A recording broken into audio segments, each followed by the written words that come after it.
Hello students, welcome to Ashwamedh Vidyalaya. Myself Surekha Patel and we'll continue our chapter number 7, India, Location, Border, Area and Physiography. In above we have to be studied about the border and area in the previous video. Today we are going to discuss about the physiography. Here the activity should be given on the basis of last map, India political, जिसके अंदर हम लोग ने अलग अलग state और capital जो है वो देखी बराबर, और इंडिया के अंदर कितने टेरिटरीज यूनियन टेरिटरीज आई हुई है वो भी देखा।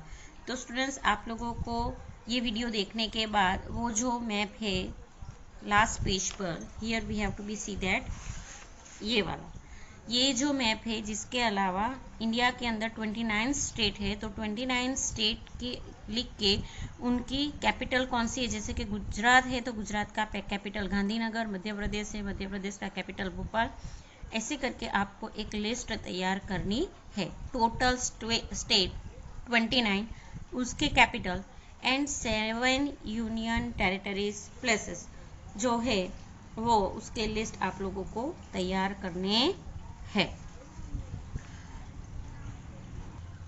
After that mention the name of the state though which the Tropic of Cancer passes. Tropic of Cancer जिसमें से पास होते हैं, और ऐसे स्टेट कौन से हैं, तो यहाँ पे देखेंगे तो गुजरात में से ये पास होता है, मध्य प्रदेश में से पास होता है, छत्तीसगढ़ में से भी पास होता है, ये छत्तीसगढ़ स्टेट है, उसकी कैपिटल है रायपुर, छत्तीसगढ़ में से पास होता है, झारखंड में से पास होता है, वेस्ट बंगाल, उसके बाद बांग्लादेश की जो है वो नेशनल इंटरनेशनल डेट लाइन जो है, ये बांग्लादेश में जो ट्रॉपिक ऑफ कैंसर है उसकी सिचुएशन से international local time national local time जो है वो डिसाइड किया गया है।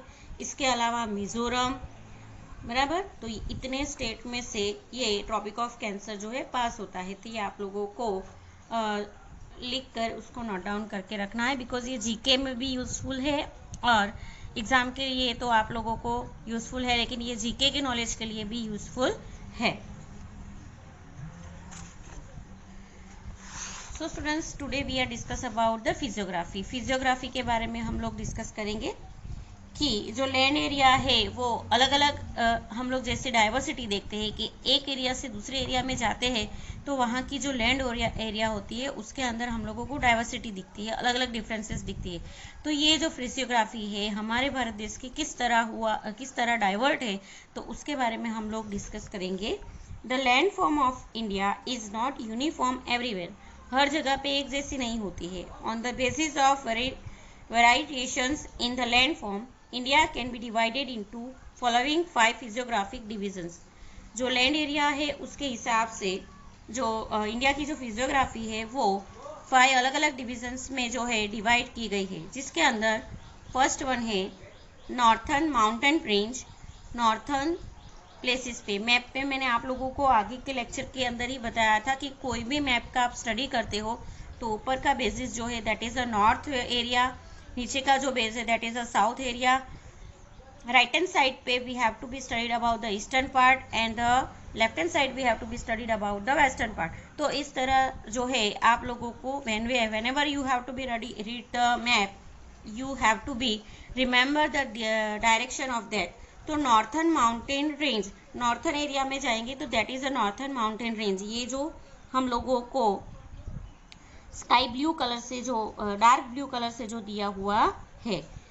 After that plains of north India, दूसरा जो पार्ट है वो प्लेन्स ऑफ नॉर्थ इंडिया, जिसके अंदर 2 प्लेन्स है, वेस्ट पार्ट में भी है और ईस्टर्न पार्ट में भी है, और दोनों अलग अलग से इंडिकेट किया है। तो वेस्टर्न पार्ट में अगर हम लोग जाएंगे तो ये वेस्टर्न पार्ट का है और this is the eastern part के ऑरेंज जो कलर से इंडिकेट किया है that is the eastern part, और जो ग्रीन कलर से दिया है that is a western part, that is a plains of north India. After that central and Deccan plateau of India. Peninsular plateau की बात करें तो मोस्टली भारत देश का जो लैंड फॉर्म है वो पेनिनसुलर प्लेटू से बना हुआ है, डेक्कन प्लेटू से बना हुआ है। ये जो ग्रीन पार्ट हम लोगों को बीच का दिख रहा है that is all peninsular प्लेटू। After that coastal planes, ये जो है कोस्टल प्लेन्स हैं, कोस्ट एरिया जो दरिया के रिवर के नजदीक सी के नियर बाय जो एरिया होते हैं that is a coastal plains. Island and archipelagos, island जो आइलैंड एरिया होता है कि जो आजू बाजू पूरा समुद्र रहता है और बीच के ऊपर समुद्र के बीच में जो लैंडफॉर्म होता है that is known as island. तो ऐसा जो एरिया है वो island area. And Indian desert, Bharat देश के अंदर जो डेजर्ट एरिया है, तो डेजर्ट एरिया के अंदर अगर हम लोग बात करें तो डेजर्ट एरिया भी आया हुआ है जो मोस्टली राजस्थान में हम लोगों को दिखता है। तो इस तरह जो है इंडिया का लैंड फॉर्म जो 6 अलग अलग पार्ट के अंदर डिवाइड हुआ है, जिसके अंदर फर्स्ट हम लोग सीखेंगे northern mountain range. Northern area में जो माउंटेन रेंज है वो पर्वतीय माला, जो पर्वतीय माला होती है वो। The Himalaya is a chain of 3 mountains and is called the Himalaya mountain range. जो हिमालय है, जो नॉर्थर्न पार्ट है, इंडिया के नॉर्थर्न पार्ट में है हिमालय माउंटेन, उसके अंदर 3 अलग अलग माउंटेन की चेन आई हुई है और उसको हिमालय माउंटेन रेंज कहा जाता है। It is the highest mountain range in the world, पूरी दुनिया में, पूरे विश्व में जो है ये हिमालय माउंटेन रेंज जो है वो हाईएस्ट माउंटेन रेंज है। There are 3 divisions of northern mountain range, और ये जो हिमालय माउंटेन की जो 3 अलग अलग चेन है उसको 3 अलग अलग पार्ट्स में डिवाइड किया गया है, जिसके अंदर Himalaya mountain range, second Himalayas, third eastern Himalayas और पूर्वांचल हिमालय। ईस्टर्न यानी पूर्व दिशा, ईस्ट का मतलब क्या होता है पूर्व दिशा, तो इसको ईस्टर्न हिमालयस भी कहा जाता है या फिर पूर्वांचल रेंज भी कहा जाता है।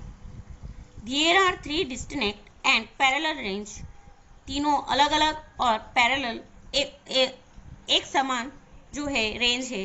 The northern mountain range towards China is known the greater Himalayas, जो चाइना की ओर मुड़ी हुई है हिमालय रेंज उसको ग्रेटर हिमालय कहा जाता है। The central Himalaya lies in the centre, जो बीच में है। And the range towards India is called a Shivalik, जो हमारे भारत देश की ओर मुड़ी हुई है, ये जो माउंटेन रेंज है उसको शिवालिक रेंज से जाना जाता है। चलो इसके अंदर हम लोग सबसे पहले देखेंगे mountain range of Himalaya, Himalayas mountain range. Himalayas mountain range के अंदर हम लोग अगर सीखेंगे तो ये हिमालय माउंटेन्स रेंज है। ओके, चलो उसके बारे में देखेंगे तो Mount Godwin Austen peak of India is 8611 metre high. ये जो माउंटेन है उसका हाइट 8611 है, जिसका नाम है Mount Godwin Austen peak. It lies in the Karakoram range, ये काराकोरम रेंज के अंदर आई हुई है। Mount Everest 8848 metre is the highest peak in the world which is located in the Himalaya range in Nepal, जो नेपाल के अंदर आई हुई है। ये जो हिमालय रेंज है that is a highest peak in the world, पूरे विश्व में सबसे ऊंची माउंटेन रेंज है जो नेपाल में है।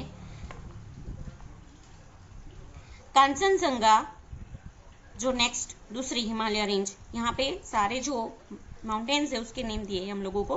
कांचनजंगा उसकी जो हाइट है वो 8518 metre, Nanda Devi that is 7817 metre and Badrinath that is 7138 metres are high peaks located in the mountainous region of Himalayas in India। ये सारे इंडिया के अंदर आए हुए हिमालय रेंज के सबसे हाईएस्ट माउंटेन पीक जो हिमालय माउंटेन रेंज के अंदर आए हुए है।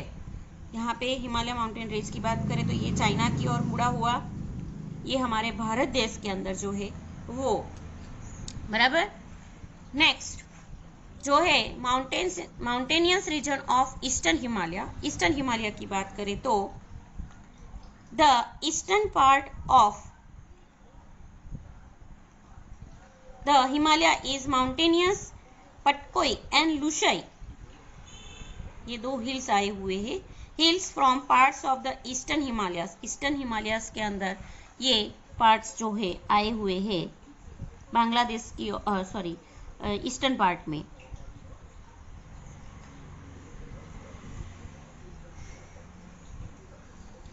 Whereas Garo, Khasi, Jaintia and Naga, they are not so high, but these mountain peaks are situated in hills from parts of the southern Himalayas from the east-west direction. East और waste direction में, यानी कि ये जगह पे east और waste यानी कि यहाँ पे ये साइड में जो आई हुई है वो इतनी हाई नहीं है, लेकिन ये सारे पिंक हिल्स भी जो है हिमालय रेंज के अंदर इंक्लूड है। Garo, Khasi, Jaintia and Naga, this all are have to be also into a eastern west part of Himalaya range. तो ईस्टर्न वेस्ट डायरेक्शन में ये सारी हिमालय रेंज जो है आई हुई है। फिजियोग्राफी में अगर हम लोग सेकेंड टॉपिक की बात करें, नॉर्थन माउंटेन के बाद सेकेंड है plains of northern India. Northern India के जो प्लेन्स है उसके बारे में हम लोग बात करेंगे। प्लेन्स रीजन, यहाँ की ब्राउन शेडेड कलर जो है that is all a plain region India का। The plains of the south of the northern mountain range are formed by alluvium brought by the Himalaya and peninsular rivers. South और northern mountain range की वजह से alluvium, this is a fertile, it is one type of mineral, एक तरीके का mineral है जो जिससे हिमालय और पेनिनसुलर रिवर की वजह से ये प्लेन एरिया जो है वो बनती है। कैसे बनती है? तो हिमालय के जो माउंटेन रिवर और दूसरी जो रिवर्स है उसके अंदर से जो एलुवियम है, एलुवियम मिनरल की वजह से ये प्लेन एरिया जो है वो फॉर्म होता है। They cover the vast area of northern India. Northern part में vast area, very big area जो है वो कवर किया हुआ है। The plains made by the rivers are so vast that is one of the largest plain in the world form by the rivers. यहाँ पे mostly northern part में river भी ज़्यादा है, जैसे कि सतलुज, गंगा, यमुना, ये सारी रिवर्स यहाँ पे है। तो उसके अंदर से जो एलुवियम जो है एलुवियम जो है जिसकी वजह से ये प्लेन एरिया फॉर्म होता है, तो ये लार्जेस्ट वास्ट एरिया भी बनता है पूरे वर्ल्ड में। हम लोग देखेंगे तो इतना बड़ा एलुवियम एरिया जो है प्लेन एरिया यहाँ पे फॉर्म होता है।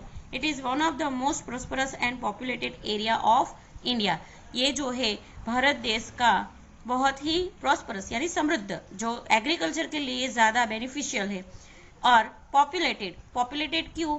तो जो नॉर्थन जहाँ पे रिवर है और रिवर की वजह से ये जो लैंड एरिया फॉर्म होता है तो प्रॉस्परस होता है। प्रॉस्परिटी की वजह से ज़्यादा लोग जो है वो यही एरिया के अंदर लोकेटेड यानी कि वो वहाँ पे सेटल होते हैं अपनी लाइफ बनाने के लिए, क्योंकि वहाँ पे जो सारी चीज़ें हैं वो इजीली अवेलेबल हो जाती है।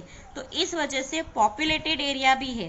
तो ये सारी चीज़ वजह से ये नॉर्थन प्लेन्स जो है वो ज़्यादा पॉपुलर एंड प्रॉस्परस एरिया है। ओके, यहाँ पे एक और मैप दिया है, this is a river and lakes. जो यहाँ पे आप लोगों को ऐसे ये ब्लू लाइन दिखती है, that's all are a river of India. हमारे भारत देश की सारी रिवर्स जो है यहाँ पे मैप में दिख रही है। और ये रेड डॉटेड जो है that is a lake of India. बराबर। चलो, रिवर्स फ्लोइंग फ्रॉम हिमालय में से कौन सी? तो सबसे पहले आप लोगों को कौन सी देख रही है? सिंधु। बराबर। उसके बाद सतलुज, ये भी हिमालय ईस्टर्न पार्ट में से जो है भारत देश में आती है, जो पाकिस्तान से होके आती है। देयर आफ्टर गंगा जो है वो भी हिमालय की माउंटेन रेंज में से निकलती है। यमुना भी हिमालय माउंटेन रेंज में से निकलती है। ब्रह्मपुत्र भी जो है वो हिमालय माउंटेन रेंज में से निकलती है। ये ब्रह्मपुत्र, ये पूरी यहाँ से लेके बियास में होके ये ब्रह्मपुत्र जो है वो भी ये हिमालय माउंटेन रेंज में ही आई हुई है। हम लोग ने आगे मैप में देखा माउंटेन रीजन कहाँ तक फैला हुआ है। उसके बाद गोमती रिवर जो है वो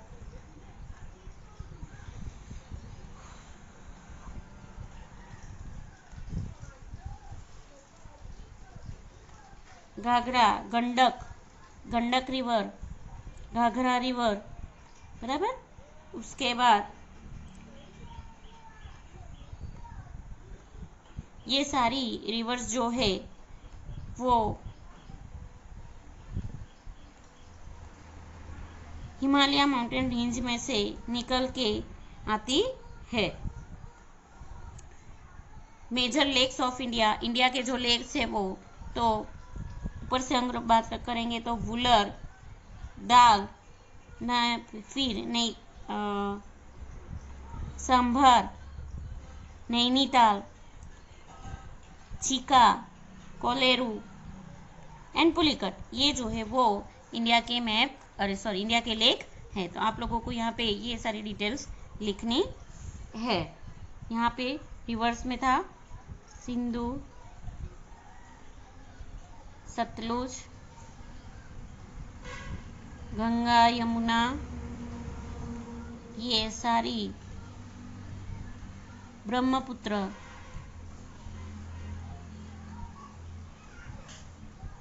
गोमती,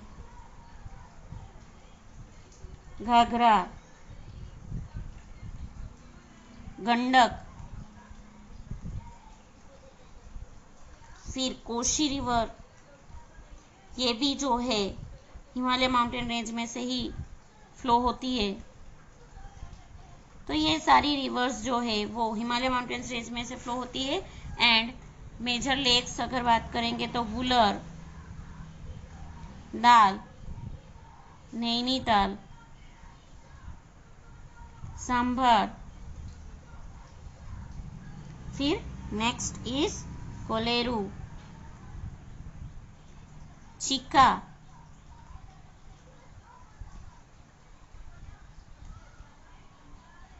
पुलिकट, ये सारे जो है वो इंडिया के मेजर लेक्स जो है वो इंडिया में आए हुए हैं। Next map is there Central and Deccan Plateau of India. The Central and Deccan Plateau lies to the south of plains of Northern India. Northern India के साउथ पार्ट के अंदर, नॉर्थन इंडिया के south part के अंदर ये planes आए हुए हैं।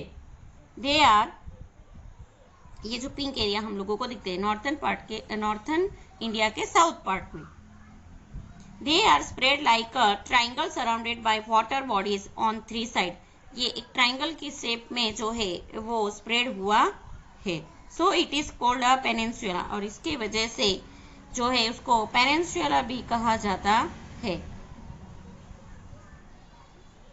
It is the oldest land mass made up of rocks. The rift valley of the Narmada and the Son rivers are located in this plateau. यहाँ पे नर्मदा की जो रिफ्ट वैल्यू है, यानी कि दो माउंटेन के बीच में से नर्मदा की जो खाई रहती है उसको वैली कहा जाता है। तो इस तरीके की वैली जो है वो नर्मदा की, और शोन रिवर जो है ये एरिया के अंदर, ये प्लेटू के अंदर आई हुई है। The plateau is further divided into 2 parts, that is a Malwa plateau to the north and Deccan plateau to the south. ऊपर का जो पार्ट है वो मालवा और नीचे का पार्ट जो है वो डेक्कन प्लेटू से जाना जाता है। The soil in this plateau is not very fertile, but because it is black, this area yield a variety of crop and is also a treasure house of many minerals. ये soil जो है वो इतनी fertile नहीं है, लेकिन ये black area है जिसकी वजह से यहाँ पे जो अलग अलग तरीके के क्रॉप्स जो है वो कल्टीवेट किए जाते हैं, और मिनरल्स की जो मात्रा है वो यहाँ पे भरपूर मात्रा में जो है मिनरल्स जो है ये एरिया में से प्राप्त होते हैं। तो इस तरह जो है भारत देश के अंदर ये लैंड फॉर्म के अंदर वैरायटी दिखती है। Thank you.